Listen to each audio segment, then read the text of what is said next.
পার্লামেন্টে হাতাহাতি মারামারিতে জড়ালেন জামায়াত ইসলামীর আমির ডাক্তার শফিকুর রহমান। সংসদে মারামারি, তাতে জড়িয়েছেন জামায়াতের আমির ডাক্তার শফিকুর রহমান। ভিডিওতে দেখা যায় প্রথমে চুল ধরে টানাটানি এবং ধস্তাধস্তিতে জড়ান জামায়াতের আমির ডাক্তার শফিকুর রহমান। পরে তারা একজন আরেকজনকে কিল ঘুষি লাথিও মেরেছেন। সংসদ অধিবেশনে ভয়ানক হট্টগোল। রুমিন ফারহানার বক্তব্যকে কেন্দ্র করে খেপেছে বিএনপি। তারেক রহমানকে কঠিনভাবে ধোলাই করলেন রুমিন ফারহানা। স্বরাষ্ট্রমন্ত্রী সালাউদ্দিন আহমেদ আজকে টের পেয়েছে রুমিন ফারহানা কি জিনিস। সে যে কাউকে ছেড়ে কথা বলে না, তার প্রমাণ আজকে বিএনপি পেয়েছে। ব্যারিস্টার রুমিন ফারহানা বর্তমান সরকারের সংসদে সব থেকে মাথা ব্যথার কারণ হয়ে যাবে। ব্যারিস্টার রুমিন ফারহানা সংসদকে উত্তপ্ত রাখবে। ব্যারিস্টার রুমিন ফারহানার প্রেসার এই সরকার নিতে পারবে না, সেটা আজ সংসদে ব্যারিস্টার রুমিন ফারহানা প্রমাণ করে দিয়েছে। আমি সবার আগে বলি সাবাস রুমিন ফারহানা। রুমিন ফারহানা কেন সাবাস বললাম? দেখিয়ে দিয়েছে যে প্রতিবাদ কাকে বলে।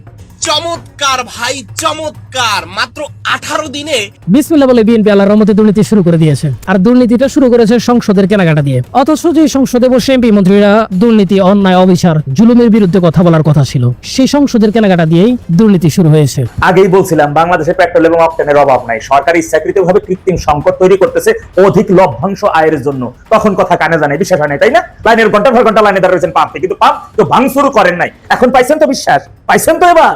প্রিয় দর্শক, এবার রাস্তায় কোনো গণধোলাই নয়, বরং সরাসরি সংসদে ঘটেছে এমন ঘটনা। কেন ঘটেছে সংসদে এমন ঘটনা? কে কাকে মেরেছে, কেন মেরেছে? প্রিয় দর্শক, এ সমস্ত বিষয় নিয়েই থাকছে আজকের ভিডিওটি, যেটির কিছুটা অংশ বিশেষ আমি আপনাদের ভিডিও শুরুতেই দেখিয়েছি। তাই বলবো দর্শক, যারা ভিডিওটি অন করেছেন তারা অবশ্যই নিউজটি না টেনে সম্পূর্ণ মনোযোগ সহকারে দেখবেন, কারণ আজকের ভিডিওতে বর্তমান রাজনৈতিক প্রেক্ষাপট নিয়ে বেশ কিছু গুরুত্বপূর্ণ ভিডিও ফুটেজ দেখতে চলেছেন। তো প্রিয় দর্শক, আমি আর বেশি কথা বাড়াবো না। আমি ভিডিও শুরুতেই আপনাদের যে ভিডিওগুলোর অংশ বিশেষ দেখিয়ে শুরু করেছিলাম, সেই ভিডিওগুলোর বিস্তারিত আলোচনা দেখাবো। তবে তার আগে বলি, যারা এখনো চ্যানেলটি সাবস্ক্রাইব করেনি সকলে চ্যানেলটি সাবস্ক্রাইব করে পাশে থাকা বেল আইকনটি বাজিয়ে দিবেন। আর যারা ইতিমধ্যেই সাবস্ক্রাইব করে রেখেছেন তাদের সকলকে অসংখ্য ধন্যবাদ। তো চলুন একটি লাইক দিয়ে আমরা ধারাবাহিকভাবে সবগুলো ভিডিওর বিস্তারিত আলোচনা দেখে আসি। ব্যারিস্টার রুমিন ফারহানা বর্তমান সরকারের সংসদে সব থেকে মাথা ব্যথার কারণ হয়ে যাবে। ব্যারিস্টার রুমিন ফারহানা সংসদকে উত্তপ্ত রাখবে। ব্যারিস্টার রুমিন ফারহানার প্রেসার এই সরকার নিতে পারবে না, সেটা আজ সংসদে ব্যারিস্টার রুমিন ফারহানা প্রমাণ করে দিয়েছে। ব্যারিস্টার রুমিন ফারহানার মতাদর্শ কিংবা তার আদর্শ কিংবা ব্যক্তিগতভাবে তাকে আপনারা অপছন্দ করতেই পারেন, কিন্তু ক্ষমতাকে বারবার প্রশ্নবিদ্ধ করা, ক্ষমতাকে বারবার বৃদ্ধাঙ্গুলি দেখানো, ক্ষমতার মসনদকে তর্কের মধ্যে রাখা, এই কাজটা ব্যারিস্টার রুমিন ফারহানা করে গেছে।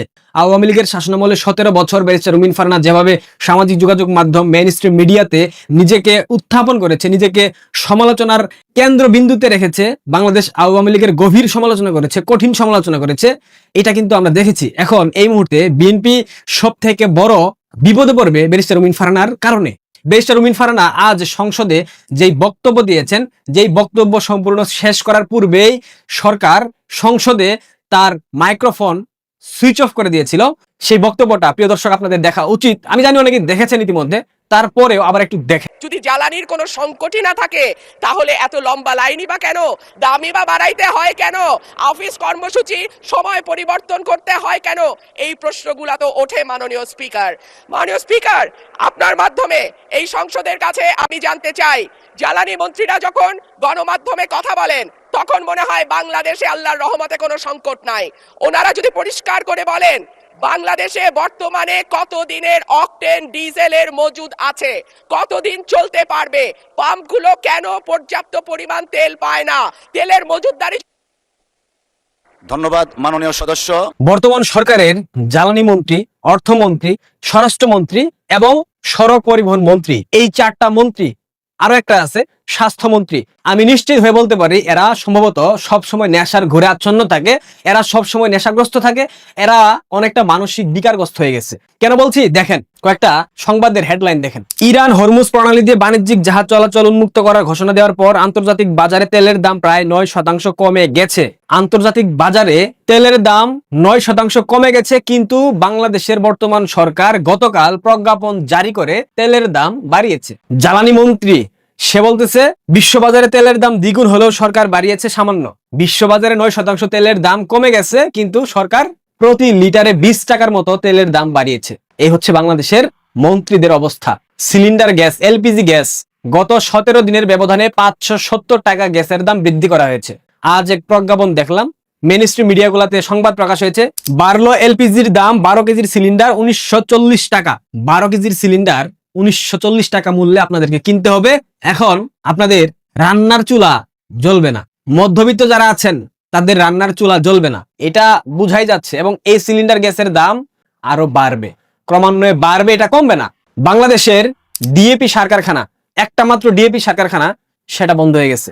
বাসের ভাড়া, বাসে 64%, লঞ্চে 1.5 গুণ ভাড়া বাড়ানোর প্রস্তাব। I have a plan for the people for my country. I have a প্ল্যানের চমৎকার বাস্তবায়ন চলতেছে বাংলাদেশের বর্তমান সংসদে। বর্তমান সরকার চমৎকার ভাবে বাস্তবায়ন করছে। আমাদের কার্ড বাবা, আমাদের তেল বাবা, আমাদের জ্বালানি বাবা, আমাদের স্বাস্থ্য বাবা, আমাদের সার বাবা, আমাদের শিশু মুক্তিযোদ্ধা, তিনি চমৎকার ভাবে তার প্ল্যান বাস্তবায়ন করছেন। এমন প্ল্যান বাস্তবায়ন করা শুরু করে দিয়েছে, বাংলাদেশের মানুষের নাভিশ্বাস উঠে গেছে, বাংলাদেশের মানুষ হাহাকার করতেছে। ব্যারিস্টার রুমিন ফারহানার প্রতি একটা আহ্বান থাকবে, আপনি যেখানে আছেন, যেভাবে আছেন, ঠিক আছেন, আপনি সমালোচনা করে যান। আপনি তো সবসময় ক্ষমতাকে বৃদ্ধাঙ্গুলি দেখিয়েছেন, আপনার এই চরিত্রের কারণে আপনাকে ভালো লাগে। আপনি কোন দল করেন না সেটা দেখার বিষয় না, কিন্তু এই সরকারের অপকর্ম, এই সরকারের স্বজনপ্রীতি, এই সরকারের অনিয়ম, এই সরকারের দুর্নীতি, এই সরকারের সবকিছু তুলে ধরতে হবে।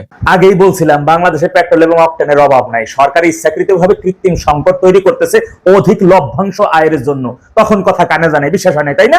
লাইনের ঘন্টার পর ঘন্টা লাইনে দাঁড়িয়ে রয়েছেন পাম্পে, কিন্তু পাম্প তো ভাঙচুর করেন নাই। এখন পাইছেন তো বিশ্বাস, পাইছেন তো এবার যে বাংলাদেশে যে সকল পেট্রোল গুলো যারা উৎপাদন করে, যে সকল প্রতিষ্ঠানগুলো বেসরকারি, সেই প্রতিষ্ঠান থেকে এই বিপিসি সরকারি প্রতিষ্ঠান তেল কিনে নাই।